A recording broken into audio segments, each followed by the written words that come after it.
வணக்கம்.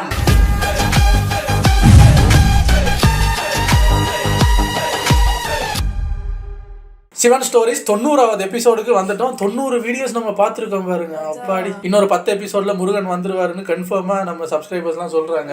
So 10 episode தானே, கொஞ்சம் வச்சு கரகரன்னு நம்மளை அறுத்தாலும் பொறுமையா பார்ப்போம். ஒரு சில பேர் வந்து ரெண்டு எபிசோடா ரியாக்ட் பண்ண சொல்றீங்க. ஒரு எபிசோடே உட்காந்து பார்க்கறது ரொம்ப கஷ்டமா இருக்கு. இந்த லாஸ்ட் ஒரு 5 எபிசோடா ரொம்ப அறுக்குறாங்க. அதனால 2 எபிசோட் ட்ரை பண்றேன். இன்னைக்கு ஒரு எபிசோட் தான் என்னால முடியும், மன்னிச்சிருங்க. எனர்ஜி இல்லை எனக்கு. என்ன நடக்குது ஏது நடக்குதுன்னு பார்ப்போம். இப்பதான் அந்த அம்மா 3ஆம் முறையா பிறந்திருக்கு. இப்ப அந்த அம்மாவுக்கு ஒரு 5 வயசு இருக்கு. இப்ப அடம் முடிச்சுக்கிட்டு தான் இருக்கு. இனி 25 வயசு ஆகி கல்யாணம் கட்டி. சரி, 10 எபிசோட் சொல்லியிருக்கீங்க சப்ஸ்கிரைபர்ஸ். பிராங்க் எல்லாம் ஒன்றும் இல்லை, 100வதுல வந்துருவாருல்ல, அந்த நம்பிக்கையில தான் வண்டி ஓடுது.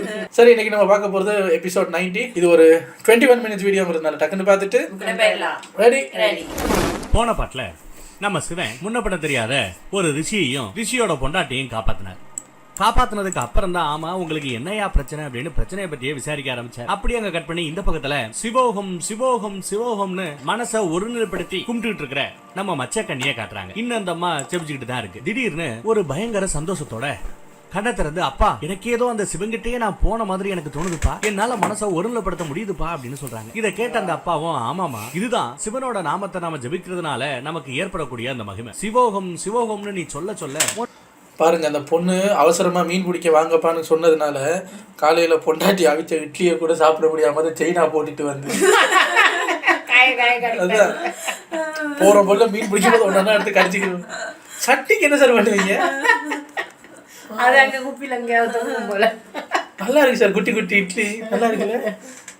உன்னோட மனசு முழுமையா ஒருநிலைப்பட்டு உன்னோட கான்சென்ட்ரேஷன் லெவல் அதிகமாகிடும்னு சொல்றேன். இதை கேட்ட அந்த பொண்ணும், சரிப்பா அப்ப நான் சிவனோட நாமத்தை சொல்லிட்டே இருந்தேன், இப்ப இருந்தே நான் மீன் பிடிக்கிற அந்த கலையை கத்துக்கிறேன்னு சொல்றாங்க. சொல்லிட்டு மறுபடியும் சிவனோட நாமமான சிவோகம் சிவோகம் சிவோகம் அப்படின்னு சிவமந்திரத்தையே தியானம் செய்யறாங்க. அங்க கட் பண்ண நம்ம சிவன், என்ன ப்ராப்ளம் எனக்கு தெளிவா சொல்லுங்க அப்படின்னு ரிஷி கிட்ட விசாரிச்சுக்கிட்டு இருந்தார்ல.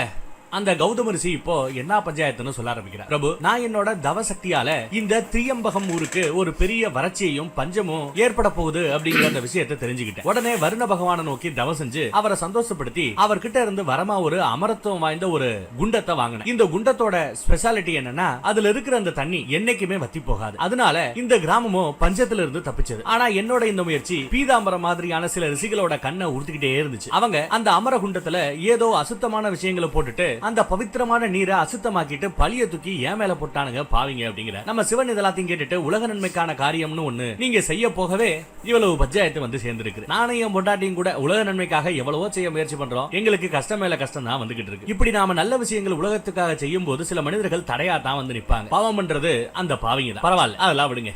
இப்போ ஏதோ நான் உங்களுக்காக இங்க வந்துட்டேன், உங்களுக்கு ஏதாவது ஒரு வரம் கொடுக்கணும்னு தோணுது, உங்களுக்கு என்ன வர வேணும் கேளுங்க. அதுக்கு அந்த ரிஷியோ, பிரபு வேற என்ன கேட்க போறேன், இந்த கிராம மக்களோட நன்மைக்காக நான் வச்சிருந்த அந்த அமரகுண்டத்தோட அந்த பவித்திரம் எனக்கு திரும்ப கிடைக்கணும், என் மேல ஏற்படக்கூடிய இந்த கலங்கமும் போயிடணும், அதுக்கு அருள் புரிங்க அப்படின்னு விசாரிக்கிறேன், வேண்டி கேட்டுக்கிறேன். அதுக்கு நம்ம சிவன், கங்கை நதியால மட்டும்தான் அமரகுண்டத்துல இருக்கிற அந்த அசுத்தத்தை போக்கி மறுபடியும் அதை பவித்திரமாக மாத்த முடியும். நீங்க கங்காதேவியை நோக்கி தவம் செய்யுங்க, நிச்சயமா அவங்க உங்களுக்கு ஹெல்ப் பண்ணுவாங்க அப்படின்னு சொல்லிட்டு புகையை போட்டு அவர் அங்க இருந்து கிளம்பிடுறார். அடுத்து சிவன் சொன்னபடியே புருஷனும் பொண்டாட்டியும் 2 பேருமா சேர்ந்து கங்காதேவியை நோக்கி கடும் தவம் புரிகிறாங்க. அப்போ நம்ம கங்காதேவி அவங்க 2 முன்னாடியும் வந்து, உங்களுக்கு நான் என்ன உதவி செய்யட்டும் அப்படின்னு கேட்கறாங்க. அதுக்கு நம்ம ரிஷி, கங்காதேவி இப்ப நீங்க நிறைய இடங்களுக்கு போய் உங்களோட அருளை மக்களுக்கு கொடுத்து பவித்திரமான நதியா ஓடிக்கிட்டு இருக்கீங்க. கொஞ்சம் உங்களோட கிருபையை இந்த திரியகம் மேலையும் செலுத்தணும், இந்த கிராமத்து மேலையும் செலுத்தணும். உங்களை வேண்டி கேட்டுக்கிறேன், என் மேல ஏற்படக்கூடிய இந்த கலங்கத்தை உங்களாலதான் துடைக்க முடியும் அப்படின்னு சொல்லி வேண்டிக்கிறார். கங்காதேவியும் சுயநலமா கேட்காம பொதுநலமா கேட்கிறானு சந்தோஷப்பட்டு, எந்த ஊர் மக்கள் உங்களை அவமானப்படுத்தினாங்களோ அந்த ஊரோட நன்மைக்காகவே நீங்க மறுபடியும் யோசிக்கிறீங்க, ரொம்ப நல்லது. நான் இந்த திரியம்பகத்துல நதியா ஓடுறதுக்கு ரெடி தான், ஆனா என்னோட வேகத்தையும் அலைகளோட தீவிரத்தையும் மேனேஜ் பண்றதுக்கு இந்த கிராமம் ரெடியா இருக்கா? இந்த கிராமம் தயார்னா அங்க சதா காலமும் நான் உருண்டோட நான் தயார் அப்படிங்கிறாங்க. இந்த கிராமத்தை தயார்படுத்த இத பத்தி நீங்க பேச சிவன் கிட்ட தான் விசாரிக்கணும். என் வேகத்தை கண்ட்ரோல் பண்ணி இந்த கிராமம் அழியாம இந்த கிராமத்தை சுத்தி என் நீர் பயணம்னா, என் வேகத்தை கண்ட்ரோல் பண்ணணும்னா அவர் ஒருத்தரால தான் அது முடியும் அப்படின்னு சொல்ல, உடனே புருஷனும் பொண்டாட்டியுமா சேர்ந்து சிவனை நோக்கி கைலாய மலைக்கு பயணப்பட்டு போறாங்க. அங்க போய் நம்ம சிவன் கிட்ட, பிரபு கங்காதேவி எங்க கிராமத்துல அவதரிக்கிறதுக்கு ரெடி ஆயிட்டாங்க, ஆனா அவங்களோட வேகத்தை கண்ட்ரோல் பண்றதுக்கு உங்களையும் நாங்க எங்க கிராமத்துல ஸ்தாபிக்கணும் அப்படின்னு சொல்றாரு. அதுக்கு நம்ம சிவன், நான் நிச்சயமா வரேன். நீங்க உங்க ஊருக்கு போய் கங்கை நதி அங்க வரதுக்கான அந்த பாதையை ரெடி பண்ணுங்க. உங்க ஊர்ல விழுகக்கூடிய அந்த முதல் கங்கை நீரால தான் எனக்கு அபிஷேகம் நடக்கும்னு சொல்றாரு. புருஷனும் பொண்டாட்டியும் சிவனுக்கு வணக்கத்தை வச்சுட்டு சந்தோஷமா அங்க இருந்து கிளம்பிடுறாங்க. அடுத்து நம்ம சிவன் சொன்ன மாதிரியே நம்ம ரிஷியும் அவரோட பொண்டாட்டியும் கங்கை நதியை ஒரு ஃபால்ஸ் மாதிரி மலையில இருந்து விழ வச்சு அந்த அமரகுண்டத்துல கலக்கிற மாதிரி ரெடி பண்ணி இருக்காங்க. அடுத்து சிவனோட வருகையை எதிர்பார்த்து ஓம் நமச்சிவாயா ஓம் நமச்சிவாயா அப்படின்னு அவங்களும் ஊர் மக்களும் செபிச்சுக்கிட்டு இருக்க, நம்ம சிவன் புகைய போட்டு ஒரு பெரிய ரூபத்துல அங்க வந்து நிக்கிறார். சிவனை இந்த ருத்ர ரூபத்துல பார்த்து புருஷனும் பொண்டாட்டியும் ரொம்ப சந்தோஷப்பட்டு, ரொம்பவே நன்றி பிரபு, இன்னைக்கு நீங்க தான் என் மேல இருக்கிற இந்த கலங்கத்தை போக்குறீங்க, உங்களாலதான் இப்ப நான் நிம்மதியா இருக்கிறேன் அப்படின்னு சொல்லிட்டு சிவனை வழிபடுறாங்க. அடுத்து நம்ம சிவன், என்னோட ஆசீர்வாதம் உங்க 2 பேர் மேலையும் இந்த ஊர்வாசிகள் மேலையும் என்னைக்குமே இருக்கும். என்னோட ஜோதிலிங்கம் இங்க இந்த ஊர்லயே தான் ஸ்தாபிக்கப்பட போகுது. கங்கை நீரால எப்பவுமே இந்த லிங்கத்துக்கு அபிஷேகம் நடந்துகிட்டே இருக்கும். கங்கை நீர் இந்த ஊர்ல இருந்து ஒரு புது பெயரோட இங்க இருந்து பக்கத்து ஊருக்கு அப்படியே நதியா பாய போகுது. இந்த ஆத்துக்கு கோதாவரி அப்படின்னு பேரு வைங்க அப்படின்னு அவரே சொல்லிடுறாரு. அது மட்டும் இல்லாம இங்க எனக்காக கட்டப்படக்கூடிய அந்த கோயிலுக்கு திரியம்பகேஸ்வரர் கோயில் அப்படின்னு பேரு வைங்கன்னு வேற வாழ்த்திட்டு அவரோட நெற்றி கண்கள்ல இருந்து ஒரு சக்தியை ஜோதிய அங்க இருக்கிற மலைகளுக்கு கீழே அனுப்புறாரு. அங்க அது ஒரு ஜோதி லிங்கமா உருமாறி நிக்குது. சிவன் சொன்ன மாதிரியே கங்கை நீர் மலைகள்ல இருந்து வந்து அந்த ஜோதி லிங்கத்துக்கு அபிஷேகம் செஞ்சு அந்த அமரகுண்டத்துக்குள்ள கலந்து அப்படியே கோதாவரியா மாறி ஓட ஆரம்பிக்குது. சோ தொடர்ந்து சிவனுக்கு கங்கை நீரால அபிஷேகம் நடக்கிற இந்த கோயில் தான் திரியம்பகேஸ்வரர் திருக்கோயில். ரைட், நல்ல விஷயம். அங்க கட் பண்ணா சொர்க்கலோகத்துல இருக்கிற நம்ம அசுர பயல்களை காட்டுறாங்க. அவங்க சோமவானம் குடிச்சிட்டு ஆடல் பாடல் நிகழ்ச்சியை ரசிச்சுக்கிட்டு இருக்கானுங்க. அப்போ சக்ரி அங்க வர, வந்ததோ போதும் போதும் ஆடினதெல்லாம் போதும் அப்படின்னு இருந்தவங்க எல்லாத்தையும் அனுப்பிட்டு விட்டு நம்ம தாரகாசுரன் சக்ரி பக்கம் திரும்பி என்னாச்சு அப்படின்னு விசாரிக்கிறார். அதுக்கு நம்ம சக்ரி, நம்ம எல்லாருக்குமே தெரியும் பார்வதி ஒரு மீனவ குடும்பத்துல பொண்ணா பிறந்து அங்க வாழ்ந்துகிட்டு இருக்காங்க. ஆனா அந்த மீனவ குடும்பத்துல பார்வதி சும்மா இல்ல, மீன் பிடிக்கிற அந்த கலையை கத்துக்கிற மாதிரி சிவனோட ஆணைப்படி மனசை ஒருநிலைப்படுத்தக்கூடிய அந்த ட்ரைனிங் எடுத்துக்கிட்டு இருக்கா. பார்வதி ஒரு கால் மனசை ஒருநிலைப்படுத்திட்டான்னா சிவனும் பார்வதியும் மறுபடியும் ஒண்ணு சேர்ந்துருவாங்க. அதுக்கப்புறம் அவங்களுக்கு குழந்தை பிறக்கிறது உறுதியாயிடும்னு சொல்றாங்க. இதை கேட்ட நம்ம தாரகாசுரன், இதுதான் நமக்கு அருமையான சந்தர்ப்பம். பார்வதி இப்படி எந்த சக்தியும் இல்லாம தான் யாருங்கிறதையே மறந்து சின்ன பொண்ணா இருக்கும் போதே அவளை கொல்றது ரொம்ப ஈஸி. சோ சுத்தி இருக்கிற நம்ம அசுர பக்கிய கிட்ட, யோ போங்கயா போய் அந்த பொண்ணை கொல்லுங்கயா அப்படின்னு கேக்குறேன், உத்தரவு போடுறேன். ஆனா அவனுங்க கொல்றது எல்லாம் ரொம்ப ஈஸியான வேலை, அதெல்லாம் எங்களுக்கு பிடிக்காது. இப்படி பொண்ணா பாக்குறதுக்கா நாங்க ஆசைப்பட்டோம், தம்மா துட்டு பொண்ணா அந்த பொண்ணு இப்ப பிறந்திருக்கிறா, வளரணும், ஆளாகணும், பெரிய மனுஷியானோ, அதுக்கப்புறம் தான் அந்த பொண்ணை எங்களால அடைய முடியும் அப்படின்னு நம்ம சும்ப நிசுமைங்க இன்னும் பெண்ணாசையில இப்படி பித்து பிடிச்சு திரியிறாங்க. தாரகாசுரனும் சரி சரி நமக்காக இவ்வளவு கஷ்டப்படுறாங்க அனுபவிச்சுட்டு போட்டுங்கிற மாதிரி சிரிக்கிறாரு. அங்க கட் பண்ணா ராத்திரி நேரத்துல கண்ண மூடி அந்த மீனவ கிராமத்துல தூங்கிக்கிட்டு இருக்கிற நம்ம மச்சக்கண்ணிய காட்டுறாங்க. அப்படியே அந்த பக்கத்துல கைலாய மலையில நம்ம சிவனை காட்டுறாங்க. தியானத்துல இருக்கிற அவரோட ஜடமுடியில இருந்து ப்ளூ கலர்ல ஏதோ ஒரு அலவரச மாதிரி ஒண்ணு வருது. அது அப்படியே டிராவல் பண்ணி தூங்கிக்கிட்டு இருக்கிற நம்ம மச்சக்கண்ணி கிட்ட வருது. தூங்குனது போதும் எந்திரி, பிராக்டிஸ் பண்ண நேரமாச்சுன்னு நம்ம சிவன் அவரோட தேவியை இப்படி எழுப்பி விடுறார் போல. நம்ம மச்சக்கண்ணியும் தூக்கத்துல இருந்து எந்திரிச்சு வலையை எடுத்துட்டு தனியா கங்கை நதிக்கு போய் அப்பா சொல்லி கொடுத்த மாதிரியே மனசை ஒருநிலைப்படுத்துறதுக்காகவும் கான்சென்ட்ரேஷன் பவரை அதிகப்படுத்துறதுக்காகவும் சிவோகம் சிவோகம் சிவோகம்னு தொடர்ந்து ஜபிச்சுக்கிட்டே இருக்கிறாங்க. அடுத்து அவங்களால மனசை ஒருநிலைப்படுத்தி மீன் பிடிக்க முடியும்னு தெரிஞ்சதும் கண்ணை திறந்து சுத்தி சுத்தி பாக்குறாங்க. நிறைய மீன்கள் அங்க துள்ளி ஓடிக்கிட்டு இருக்கு. முதல் முறையா வலையை எடுத்து வீசி எல்லா மீன்களையும் பிடிக்க ஆரம்பிக்கிறாங்க. இப்படியே காலங்கள் போக போக போக நம்ம தேவி மீன் பிடிக்கிறதுல எக்ஸ்பர்ட்டாவே ஆயிடுறாங்க. சோ மீன் பிடிக்கிறதுல எக்ஸ்பர்ட்னா என்ன அர்த்தம், மனசை ஒருநிலைப்படுத்துற அந்த டெக்னிக்லயும் எக்ஸ்பர்ட் ஆயிட்டாங்கன்னு அர்த்தம். நிறைய மீன்களை பிடிச்சு அவங்களோட படகுல போட்டுட்டு தனியாலா கரைக்கு வராங்க.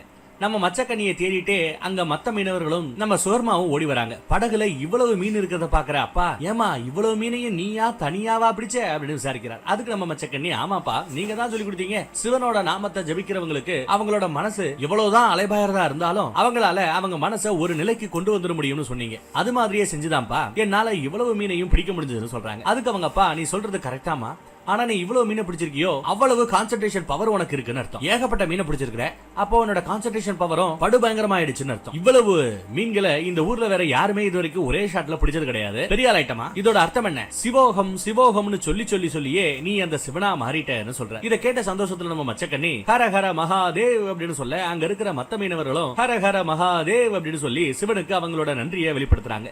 அடுத்து கைலாய மலையில நம்ம சிவனை காட்டுறாங்க. அவர் பார்வதி தேவி கொடுத்த அந்த வேலையை சரியா முடிச்சு மனச ஒருநிலைப்படுத்திட்டாங்க அப்படிங்கறத நினைச்சு சந்தோஷமா இருக்காரு. சிவன் இப்படி ஃபுல் சிரிப்போட தியானத்துல இருந்து கண் திறக்கிறத பாக்குற நம்ம நந்தியன் குரூப் சிவன் ஏதோ ஒரு நல்ல செய்தியை சொல்ல போறாருன்னு எதிர்பார்த்துட்டு நிக்கிறாங்க. அப்ப நம்ம சிவன், நாம நினைச்ச காரியம் நடந்துருச்சு நந்தி, பார்வதி அவளுக்கு தேவையான அந்த ஞானத்தை மீன் பிடிக்கிறது மூலமா கத்துக்கிட்டான்னு சொல்றாரு. அதை கேட்ட நம்ம நந்தி, அப்போ பிரபு மாதா சீக்கிரமா கைலாய மலைக்கு திரும்பி வந்துருவாங்களா அப்படின்னு விசாரிக்கிறான். சிவனும் நிச்சயமாக, நீங்க எல்லாரும் இனிமே கவலைப்படாம இருங்க, உங்க எல்லாரையும் நல்லபடியா பாத்துக்கிறதுக்கு திரும்பி அவங்க கைலாய மலைக்கு வரப்போறாங்கன்னு சொல்றாங்க. இதை கேட்ட நம்ம நந்தி அண்ட் அப்பரசட்டிஸ் எல்லாம் குஷியாகி ஹரஹர மகாதேவ் அங்க கட் பண்ணி நம்ம மீனவ கிராமத்தை மறுபடியும் காட்டினா அங்க நம்ம தகப்பன் மச்சக்கண்ணி இன்னைக்கு செஞ்ச இந்த வீரமான செயலை பார்த்தா எனக்கு ரொம்ப பெருமையாவும் கௌரவமாவும் இருக்குன்னு சொல்றாங்க. இதை கேட்ட அந்த கிராமத்து வாசிகள் ஒருத்தவரு, சுகர்மான்னா உங்களுக்கு மட்டும் இல்ல எங்க எல்லாருக்குமே மச்சக்கண்ணியோட இந்த திறமையை பார்த்தா ரொம்ப பெருமையா தான் இருக்கு. நம்ம மச்சக்கண்ணி வாழ போற அந்த புகுந்த வீட்டுல இருக்கிறவங்க ரொம்ப பாக்கியசாலிகள்னு சொல்றாங்க. அங்கதான் நம்ம நந்தி தேவரும் தாத்தா வேஷத்துல மறுபடியும் உட்காந்துக்கிட்டு இருக்காப்ல கூட்டத்துல ஒரு ஆளா. இவங்க பேசுறதெல்லாம் கேட்டதுக்கு அப்புறமா தான் நம்ம தகப்பனுக்கே ஆமா இல்ல மச்சக்கண்ணிக்கு இப்ப கல்யாணம் செஞ்சு கொடுக்கிற அந்த வயசு வந்துருச்சுல்ல, எனக்கு ஞாபகமே இல்ல அப்படிங்கிறார். அப்ப அந்த கூட்டத்துல இன்னொருத்தவரு, ஆமாண்ணா நம்ம மச்சக்கண்ணி இப்ப பெரிய பொண்ணாகிட்டா, அவள மாதிரி சர்வ குணங்களும் நிறைஞ்ச பொண்ணுக்கு மாப்பிள்ளை தேடுறது ஒண்ணும் ஈஸி கிடையாது, சீக்கிரமா தேட ஆரம்பிக்கணும்னு சொல்றேன். நம்ம சுகர்மாவும் அப்ப சரி நான் முடிவு பண்ணிட்டேன், நம்ம குலத்தொழில் என்ன மீன் பிடிக்கிறது, அதனால நம்ம சமுதாயத்துல அனுபவமும் பக்குவமும் நிறைஞ்ச அருமையா மீன் பிடிக்க தெரிஞ்ச ஒத்தவனுக்கு தான் நான் என் பொண்ணை கட்டி கொடுப்பேன்னு சொல்லிடுறாரு ஊருக்கு மத்தியில. நம்ம தேவிக்கு இல்லாததுனால அவங்க பாட்டு அப்பா சொல்றதை கேட்டுட்டு வெக்கப்பட்டுக்கிட்டு சிரிச்சுக்கிட்டே இருக்காங்க. ஆனா அங்க இருக்கிற நம்ம நந்தி தேவர் தாத்தா வேஷத்துல இருக்காப்ல, அவரு என்னது ஏற்கனவே சிவனுக்கு கல்யாணமான என்னோட மாதாவை வேற எவனுக்கோ கல்யாணம் பண்ணி வைக்க போறாங்களா அப்படின்னு பதறாரு. இந்த விஷயத்தை பத்தி தெரிஞ்சுக்கிட்டு நம்ம விஷ்ணு தேவர்கள் அவங்க புடைசூல நாரதரை எப்ப பார்த்தாலும் புலம்பிக்கிட்டே தான் திரிவானுங்க. அதே மாதிரிதான் புலம்பிக்கிட்டே இருக்காங்க. என்ன மச்சக்கண்ணியை யாருக்கோ கல்யாணம் பண்ணி கொடுக்க போறாங்களாமே, அந்த மாதிரி ஏதாவது ஆச்சுன்னா பெரிய அனர்த்தமாகிடும் அப்படின்னு புலம்பி தள்ளிக்கிட்டு இருக்காங்க. அப்ப நம்ம நாரதர், இது மட்டும் பிரச்சனை இல்ல பிரபு, நம்ம தேவிக்கு அவங்கதான் மாதா அப்படிங்கறதே இப்போ ஞாபகத்துல இல்ல, சிவனுக்கும் அவங்களுக்கும் ஏற்கனவே கல்யாணமான விஷயமும் அவங்களுக்கு ஞாபகம் இல்ல, நீங்க இப்படி சிரிச்சுக்கிட்டே இருக்காதீங்க பிரபு, களத்துல இறங்கி நீங்க தான் ஏதாவது செய்யணும் அப்படின்னு சொல்றாரு. ஆனா விஷ்ணு பகவானோ மறுபடியும் ஒரு சின்ன சிரிப்போட, சரி இப்ப நீங்க இந்த பிரச்சனையை நினைச்சு ஏன் இப்படி கவலைப்பட்டுக்கிட்டு இருக்கீங்க, பார்வதி மகாதேவரோட பொண்டாட்டி, அவங்கள வேற யாருக்கோ கல்யாணம் செஞ்சு வைக்கணும்னு யாராவது முயற்சி செஞ்சா நம்ம சிவன் சும்மா விட்டுருவாரா, பொறுமையா இருப்பாரா, அவரோட திருவிளையாடல் நடப்பதற்கான சரியான நேரம் கூடி வந்திருக்கு, எல்லாரும் கவலைப்படாம போய் உங்க வேலையை பாருங்க, சிவனோட திருவிளையாடல் நல்ல சிறப்பா முடிய வேண்டிய இடத்துல முடிய வேண்டிய தருணத்துல முடியும் அப்படிங்கிற. கட் பண்ணா கைலாய மலையிலேயே நம்ம நந்தி தேவர் இதே பிரச்சனையை எடுத்துக்கொண்டு போய் சிவன் கிட்ட பேசிக் கொண்டிருக்கிறார். பிரபு பூலோகத்துல சுகர்மா நம்ம தேவிய வேற ஏதோ ஒரு மீனவனுக்கு தான் கல்யாணம் பண்ணி கொடுப்பேன்னு ஒத்த கால்ல நிக்கிறார். இதை என்னால ஒரு காலமும் பொறுத்துக்க முடியாது, நான் இப்பயே போய் அந்த ஆள் கிட்ட நம்ம தேவியை பத்தி அந்த ரகசியங்களையும் உண்மைகளையும் சொல்லிட்டு வர போறேன்னு கிளம்புறாரு. அப்ப சிவன், நந்தி இருப்பா, ஏன் இவ்வளவு அவசரப்படுற, ஏன் இவ்வளவு ஆவேசம், ஒருவேளை பார்வதிய சுகர்மா ஒரு மீனவனுக்கு கல்யாணம் செஞ்சு கொடுக்க போறாருன்னா அப்படியே இருக்கட்டும், இதுல என்ன தப்பு இருக்குங்கிற. இதை கேட்ட நம்ம நந்தி தேவருக்கு அப்படியே தூக்கி வாரி போட்ட மாதிரி இருக்கும். என்ன பிரபு பேசுறீங்க, ஒரு மீனவனுக்கு எப்படி கல்யாணம் பண்ணி கொடுக்கிறது, அதுவும் உங்க பொண்டாட்டி அப்படின்னு கேட்டா, அடே பார்வதிக்காக இதுக்கு முந்தின ஜென்மத்துல நான் ஏகப்பட்ட வேஷம் போட்டேன், கூட ஒரு மீனவ வேஷம் போட தெரியாதா எனக்கு அப்படின்னு சொல்லிவிட்டு, நந்தி உன்னோட உதவியும் எனக்கு தேவைப்படும், எனக்கு ஹெல்ப் பண்ணவே இல்ல அப்படின்னு கேட்கிறார். நந்தி தேவரும் கண்டிப்பா பிரபு நீங்க என்ன சொன்னாலும் செய்யறேன், உத்தரவு கொடுங்க அப்படின்னு சொல்ல, சிவனும் நந்தி தேவரும் சேர்ந்து ஏதோ ஒரு பிளான் போடுறாங்க. பிளான ஃபுல்லா கேட்டு முடிச்சுட்டு நம்ம நந்தி தேவரும் சிவனோட கால்ல விழுந்து, பிரபு உங்களையும் மாதாவையும் ஒண்ணு சேர்க்கறதுக்கு நான் என்னோட உயிரையும் கொடுப்பேன்னு சொல்றாரு. நம்ம சிவனோ நந்திய நல்லா இருமகனே நல்லா இரு அப்படின்னு வாழ்த்துறாரு. அடுத்து நம்ம நந்தி தேவரை காட்டுறாங்க. அவர் நம்ம சிவன் கிட்ட இருந்து என்ன பிளான் அப்படிங்கறத கேட்டுட்டு கைலாய மலையில இருந்து கிளம்பி ஒரு நதிக்கரையில வந்து நிற்கிறார். நதிக்கரையில இருந்து சிவன் நோக்கி, பிரபு உங்களையும் மாதாவையும் ஒண்ணு சேர்க்கறதுக்காக நான் இந்த நதிக்குள்ள இறங்குறேன், எல்லாமே நீங்க நினைச்சபடியே நடக்கும் பிரபு அப்படின்னு சொல்லிட்டு நதிக்குள்ள நடந்து போய் உள்ள மூழ்கிறாரு. என்னடா நம்ம நந்தி உள்ள போய் நதிக்குள்ள மூழ்கிறாரே அப்படின்னு பார்த்தா இப்பதான் நதிக்குள்ள என்ன நடக்குதுன்னு காட்டுறாங்க. நம்ம நந்தி ஒரு பெரிய மீனா ரூபம் எடுக்கிறார். இது நம்ம மீனவர்கள் எல்லாம் மீன் பிடிக்கிற அதே கங்கை நதி தான். அந்த நதியில சில மீனவர்கள் வேற மீன்களை பிடிச்சிட்டு அவங்க வேலையை பார்த்துக்கிட்டு இருக்கும் போது நதிக்குள்ள இப்படி ஒரு பெரிய மீன் இருக்கிறத பாக்குறாங்க. அதை பார்த்த உடனே ஒரு ஆள் மட்டும் வலைய வீசி அதை பிடிக்க முயற்சி பண்றாரு. ஆனா அந்த மீன் வலைய பிச்சு தள்ளிட்டு வெளியில மீனை பிடிக்க முயற்சி பண்றாங்க. ஆனா அந்த மீனை இப்படி எல்லாரும் சேர்ந்து பிடிக்க ட்ரை பண்ணா கூட அந்த மீனவர்களோட பார்வையில இருந்து தப்பி அவங்களோட படகுக்கு கீழே போய் அந்த படகையே அதோட சக்தியால ஆட்டம் காண வைக்குது. இதெல்லாம் பார்த்து இந்த மீன் சாதாரண மீனிலடோய் விட்டா ஆட்களையே ஏதாவது செஞ்சிடும்னு இவங்க எல்லாரும் படகை நதியிலேயே விட்டுட்டு நதியில இருந்து தப்பிச்சு கரைக்கு நீந்தி வந்துடுறாங்க. கைலாய மலையில இருக்கிற நம்ம சிவன் இதெல்லாம் பார்த்துட்டு பிளான் படியே எல்லாம் கரெக்டா நடக்குதுன்னு சிரிச்சபடியே பாத்துக்கிட்டு இருக்காரு. அடுத்து அந்த நதியில இருக்கிற மீன் கிட்ட இருந்து தப்பிச்சு கிராமத்துக்குள்ள சுகர்மா சுகர்மா அப்படின்னு கத்திக்கிட்டே ஓடி வராங்க மக்கள். இப்படி மீனவர்கள் எல்லாம் பயந்து ஓடி வரதை பார்த்து கிராமத்துல இருக்கிறவங்க எல்லாருமே என்ன விஷயம்னு ஒண்ணு கூடுறாங்க. அப்ப நம்ம சுகர்மா, என்னாச்சு எல்லாரும் ஏன் இப்படி பயந்து ஓடி வரீங்கன்னு விசாரிக்கிறார். அதுக்கு மத்த மீனவர்கள் எல்லாம், சுகர்மா நாங்க நம்ம நதியில ஒரு வித்தியாசமான ஒரு பெரிய மீனை பார்த்தோம், சரி அதை பிடிக்கலாமேனு முயற்சி பண்ணா அந்த மீன் அதோட சக்தியால படகையே கவுக்க பாக்குது அப்படின்னு நடந்ததை எடுத்து சொல்றாங்க. இதை கேட்ட நம்ம சுகர்மா, இவ்வளவு சக்தி வாய்ந்த மீனா, இதுக்கு முன்னாடி இப்படி ஒரு மீனை நாம கங்கை நதியில பார்த்ததே இல்லையே அப்படின்னு யோசிக்கிறார். அடுத்து அந்த மீனவர்கள் எல்லாரும் ரொம்ப பயந்து போய், சுரமானா ஒருவேளை அந்த மீன் மட்டும் இந்த மாதிரி கங்கை நதியிலேயே இருந்தா அதுக்கு பயந்துகிட்டு ஒருத்தரும் மீன் பிடிக்க போக மாட்டாங்க, அப்புறம் நம்ம தொழிலே படுத்துறோம், அப்புறம் சோத்துக்கு என்ன பண்றது அப்படின்னு வருத்தப்படுறாங்க. அதுக்கு நம்ம மச்சக்கண்ணி, இல்ல நீங்க சொல்ற மாதிரி குணாதிசயத்தோட அவ்வளவு பெரிய ஒரு மீன் கங்கை நதியில இருக்கிறதுக்கு வாய்ப்பே இல்லையே, நீங்க ஏதோ ஒரு பிரம்மைய பார்த்து பேசிட்டு இருக்கீங்களோ அப்படிங்கிறாங்க. ஆனா அந்த மீனவர்கள் எல்லாம், ஐயோ என்னமா நீ இப்படி பேசுற, நாங்க என்ன பிரம்மையா கண்டோம், கேளு எல்லாரையும் விசாரி, எல்லாருமே பார்த்தோம், ஏன் மீன் பிடிக்கிறதுல பெரிய கெட்டிக்காரன் பேர் எடுத்த ஒன்னால கூட அந்த மீனை பிடிக்க முடியாதுன்னா பாத்துக்க ஏன் அப்படின்னு சொல்றாங்க. உடனே அந்த அம்மா, அப்போ நான் தான் அந்த மீனை கண்டிப்பா பிடிப்பேன், அந்த மீனை நான் பார்த்தே ஆகணும், வாங்கப்பா போய் பார்க்கலாம் அப்படின்னு அப்பாவை கூப்பிட, அவரோ என்னம்மா ஊர்க்காரங்க இப்படி எல்லாம் சொல்றாங்க, எதுக்கு ரிஸ்க், நீ வர வேண்டாம், நான் போய் அந்த மீனை பிடிச்சிட்டு வரேன்னு சொல்லிட்டு கிளம்ப பாக்குறாரு. அப்ப நம்ம மச்சக்கண்ணி, இல்லப்பா நீங்க தானே சொன்னீங்க மனசை ஒருநிலைப்படுத்தினா எந்த மீனையும் ரொம்ப ஈஸியா பிடிக்க முடியும்னு, அப்போ இந்த மீன் மட்டும் விதிவிலக்கா என்ன அப்படின்னு கேட்டுக்கிட்டு இருக்க, நம்ம அப்பா சரி நீயும் வா நதிக்கு கூட்டிட்டு போறாரு. யார பொண்ண நதியில மத்த மீனவர்கள் கூட சேர்ந்து நம்ம மச்சக்கண்ணி சுகர்மா எல்லாருமே அந்த மீனை தேடி போய்கிட்டு இருக்காங்க. அப்ப அப்பா மச்சக்கண்ணி கிட்ட, இதை தம்பி நானும் அன்னைக்கு போய் மனசை ஒருநிலைப்படுத்தி ஒரு 4 மீன் பிடிச்சேன், பிடிச்சிட்டு வருவோன்னு பார்த்தா மார்க்கெட்ல காசு கேட்குறாங்க. என்ன சார் ஒருநிலைப்படுத்தி பிடிச்சிருக்கேன், காசு கேட்குறீங்கன்னா காசை வச்சுட்டு போ, இல்லை மீனை வச்சுட்டு போடுறேன், அப்புறம் மீனை வச்சுட்டு வெளிப்படையாட்டிட்டு, அதான் என்ன அநியாயம், சும்மா 50 வெள்ளி கேட்குறாங்க சார் 4 மீனுக்கு. எவ்வளோ கஷ்டப்பட்டு மனசு ஒருநிலைப்படுத்தி அதை பிடிச்சிட்டு வந்தா 50 வெள்ளியாம்ல, வாங்கடான்ட்டு வந்துட்டேன். வலைய நல்லா டைட்டா பிடிச்சிட்டு ரெடி ஆயிரு, அந்த மீன் கண்ணுல பட்ட உடனே வலைய வீசணும், இல்லைன்னா மறுபடியும் வந்து படகத்தான் அது கவுக்க பாக்கும் அப்படின்னு சொல்ற. சிவனோட டாலிங்கும் சரி ரெடிப்பா அப்படின்ட்டு வலைய வீசுறதுக்கு காத்துக்கிட்டு இருக்காங்க. அடுத்து மச்சக்கண்ணி சிவனை வேண்டி சிவோகம் சிவோகம் சிவோகம் அப்படின்னு அவரோட நாமத்தையே சொல்லிக்கிட்டு இருக்காங்க. இத பாக்குற நம்ம நந்தி, அதான் நம்ம மீனா ரூபம் எடுத்திருக்கிறாரே அவரு என்ன மன்னிச்சிடுங்க மாதா, உங்களையும் பிரபுவையும் ஒண்ணு சேர்க்கறதுக்காக மனசை ஒருநிலைப்படுத்தினா எந்த மீனையும் பிடிக்க முடியுங்கிற உங்களோட நம்பிக்கையை நான் இன்னைக்கு உடைச்சாகணும் அப்படின்னு சொல்றாரு. அந்த மீன் வேற நதியில அப்படியே மேல வந்து இவங்களுக்கு ஒரு போக்கு காமிச்சிட்டு மறுபடியும் காணாம போயிடுது. பழையபடி படகு கடியில போய் படகை கவுக்க பாக்குது. ஆனாலும் நம்ம சிவனோட டாலிக்கோ கரெக்டா வலைய வீசி அந்த மீனை பிடிச்சிடறாங்க. ஆனா அந்த மீன் செம டை வெயிட்டா இருந்ததுனால, பெருசா இருந்ததுனால எவ்வளவு பேர் சேர்ந்து அந்த வலையை இழுத்தாலும் அந்த மீனை தூக்கி படகுக்குள்ள போட முடியல. அப்ப நம்ம மச்சக்கண்ணி, அப்பா இந்த வலையை இழுக்கிறது வேஸ்ட், வலை தான் பிஞ்சு போகும், அதனால சீக்கிரமா நாம படகை கரைக்கு கொண்டு போகணும், கரைக்கு போயிட்டோம்னா இப்படியே இந்த மீனை இழுத்துக்கிட்டே கரைக்கு கொண்டு போய் சேர்த்தலாம் அப்படின்னு சொல்ல அதே மாதிரி செஞ்சு கரைக்கு போயிடுறாங்க. அப்போ கிராமத்துல இருக்கிற மத்த மீனவர்கள் ஓடி வந்து, சுகர்மானா என்னாச்சு அப்படின்னு கேட்க, நம்ம மச்சக்கண்ணி யாரும் இனிமே கவலைப்பட தேவையில்லை அப்படிங்கிற, அந்த பெரிய மீன் என்னோட வலையில தான் இப்ப சிக்கிக்கிட்டு இருக்கு அப்படின்னு சொல்றாங்க. இதை கேட்ட மீனவர்கள் எல்லாம் சூப்பர் அற்புதம் அப்படின்னு சந்தோஷப்படுறாங்க. எல்லாரும் சேர்ந்து அந்த வலையை பிடிச்சு இழுங்க அப்படின்னு சொல்ல, அவங்க எல்லாரும் சேர்ந்து எவ்வளவு முயற்சி பண்ணாலும் சரி அந்த மீனை பிடிச்சு கரைக்கு இழுத்துட்டு வர முடியல. அந்த வலையவே பிச்சு எரிஞ்சுக்கிட்டு பயங்கரமா துள்ளி துள்ளி துள்ளி மறுபடியும் நதிக்குள்ளேயே போய் விழுகிறது அந்த பெரிய மீன்.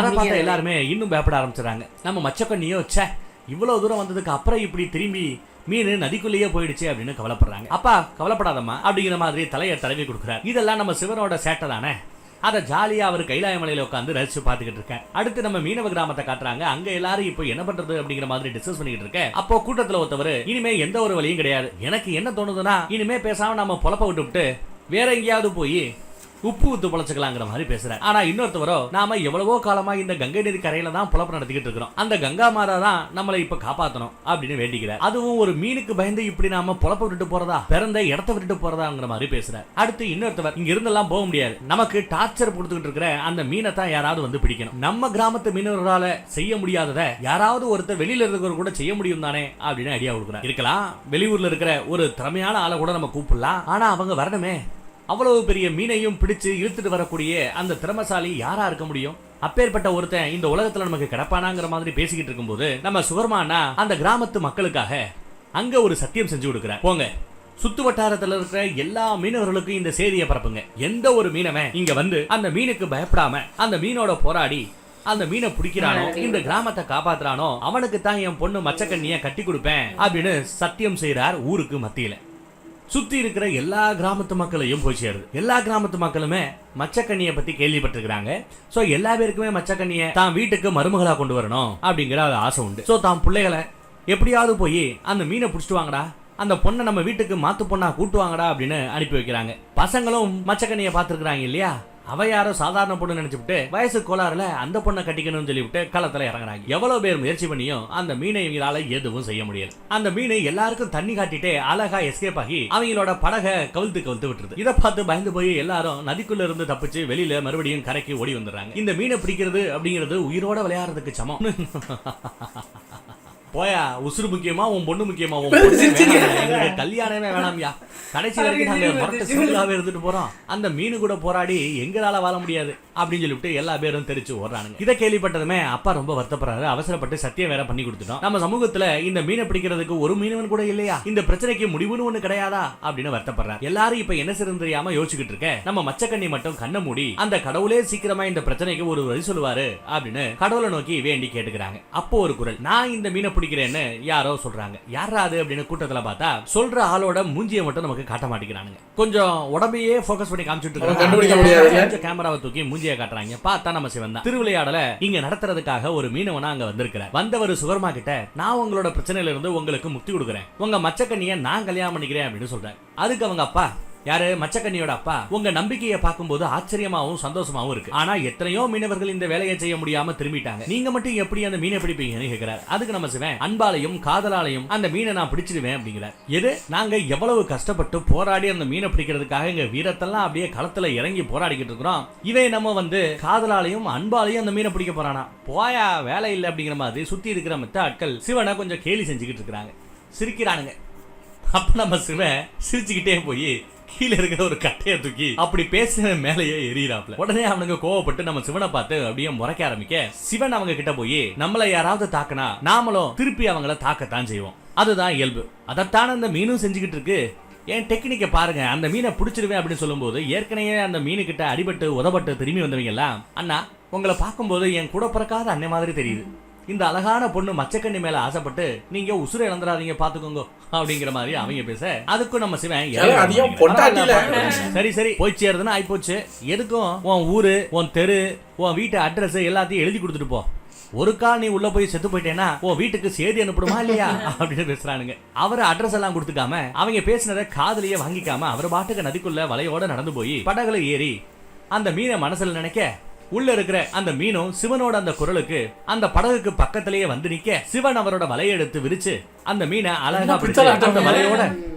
தான் படகை இழுத்துக்கிட்டே கரைக்கு வந்து சேர்ந்துடுற. அப்போ மீன் இப்படி வலையில இருக்கிறத பாக்குற மீனவர்கள் எல்லாம், அதை அடிச்சு கொள்ளுங்கயா, அதை அடிச்சு கொள்ளுங்கயா அப்படின்னு கத்த, மீனா கிடக்கிற நம்ம நந்தி அப்படியே பதறாரு, ஐயோ அடிச்சு கொண்டுடுவாங்களோ அப்படிங்கிற மாதிரி. அப்ப நம்ம சிவன் சுகர்மாவை பார்த்து, நீங்க என்ன சத்தியம் பண்ணி கொடுத்தீங்க, உங்க பொண்ணை கல்யாணம் பண்ணிக்கணும்னா அந்த மீனை பிடிக்கணும் அப்படிங்கிறது தானே உங்களோட சத்தியம், அந்த மீனை கொல்லணும்னு ஒண்ணு நீங்க சொல்லலையே அப்படின்னு பாயிண்ட பிடிச்சு பேசுறாப்ல. அதுக்கு சுகர்மாவும், ஆமா நீங்க சொல்றது ரொம்ப சரிதான், ஆனா இப்ப இந்த மீனை நீங்க மறுபடியும் நதிக்குள்ள விட்டுட்டீங்கன்னா எங்க மீனவர்களோட அந்த மீன் பிடிக்கிற தொழிலையே அந்த மீன் பாதிச்சிடும், தொல்லை கொடுக்கும், எப்படி அந்த மீனை விட முடியுங்கிற மாதிரி கேட்கிறார். அதுக்கு நம்ம சிவன், ஒன்னும் பிரச்சனை இல்ல, நான் பொறுப்பு, இந்த மீனை நான் மறுபடியும் இதே நதிக்குள்ள விடுறேன், இனிமே அது சேட்டை செய்யாது, நம்மளையும் பிடிக்கிறதுக்கு இங்க ஒருத்தன் இருக்காண்டா அப்படிங்கிற அந்த பயத்தை நம்ம அந்த மீனுக்கு காட்டிட்டோம், அடங்கி ஒடுங்கி அது வாடகை போய்கிட்டு இருக்கும், உங்களை டிஸ்டர்ப் பண்ணாது, உங்க படகுகளை கவிழ்க்காது, என்ன நம்பலாம்.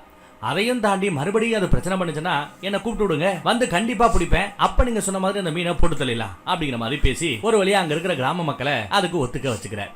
கிராம மக்கள் ஒத்துக்கிட்டாங்க, சுரமா ஒத்துக்கிட்டாரு. எல்லா பேரும் ஒரு தடவை மீனை பிடிச்சிட்டோம்ல, அதனால ஒரு தெம்பு வந்துருச்சு, சரி விடுங்க பாத்துக்கலாம் அப்படின்னு சொல்ல, சிவனும் பிடிச்ச அந்த மீனை மறுபடியும் நதிக்குள்ளேயே விட்டுறாரு. அப்புறம் கொடுத்த வாக்கின்படி நம்ம சுகர்மா சிவன் கிட்ட போய், சந்தேகமே இல்ல, என்னோட பொண்ணை ஒரு அனுபவமும் பக்குவமும் நிறைஞ்ச ஒரு மீனவனுக்கு தானா இப்ப கல்யாணம் பண்ணி கொடுக்குறேன், என் பொண்ணை நீங்க கட்டிக்கலாம், என் பொண்ணை நீங்க ஏத்துக்கங்க அப்படின்னு வேண்டி கேட்டுக்கிறேன். சிவனும் அந்த சுபகாரியத்தை செய்யறதுக்காக தானே நானு இந்த பிறவியே எடுத்திருக்கிறேன் அப்படின்னு சொல்லிட்டு சம்மதம்னு சொல்ல, அப்பாவும் சின்னஞ்சிறுசுகளுக்கு கல்யாணம் பண்ணி வச்சிடலாம்னு முடிவெடுத்துற. சுகர்மா முடிவெடுத்துட்டாப்ல. அடுத்து நம்ம மீனவ கிராமத்துல கல்யாண வேலையெல்லாம் ரொம்ப சூப்பரா நடந்துட்டு பிறப்பெடுக்கும் போது அவங்க கல்யாணம் எப்படி சிறப்பா நடந்ததுன்னு நம்ம பார்த்தோம். என்னதான் தட்சனுக்கு அந்த கல்யாணத்துல பெருசா விருப்பம் இல்லைனாலும் ஆடம்பரமா நல்லா கல்யாணம் நடந்துச்சு. அடுத்து நம்ம பார்வதியோட கல்யாணத்தை பார்த்தோம். அதுவும் தடபடலாம் மன்னரோட பொண்ணு இல்லையா, இன்னும் பயங்கரமாவும் சிறப்பாவும் நடந்துச்சு. நம்ம சிவனை சிவி சிங்காரிச்சு ஒரு இளவரசர் மாதிரி வந்து கல்யாணம் பண்ணிட்டு போனாப்ல. இப்ப என்னடான்னா மச்சக்கண்ணியா பிறப்படுத்திருக்கிற நம்ம ஆதிசக்தியோ ஒரு மீனவ குலத்து பொண்ணுங்கிறதுனால ரொம்ப எளிமையா ஆடம்பர வாடையே அடிக்காம ஒரு அருமையான சிறப்பான இப்ப எங்க நடக்க போகுது. சிவன் மச்சக்கண்ணி கல்யாணத்தை அடுத்த எபிசோட்ல பாப்போமா? தேங்க்யூ. இதுதான் இவருக்கும் கொஞ்சம் பிடிச்சிருக்கு. இது கொஞ்சம் விறுவிறுப்பா இருந்துச்சு என்ன? இந்த ஆடம்பரமா பண்ண 2 கல்யாணமும் புஸ்கி, செலவே இல்லாம சைலண்டா கடலோரத்துல பண்ற கல்யாணம் குஸ்கி. ஐயா, இது அலட்டிக்காம கொஞ்சம் டக்குன்னு வந்துட்டு. நான் கூட பயந்தேன். அந்த நந்தியை பிடிச்சிருவாருல மீனா, பிடிச்சிட்டு எல்லாரும் அவரை கொல்லுகன்னு நந்தி பயத்துல உள்ள இருந்து மீனா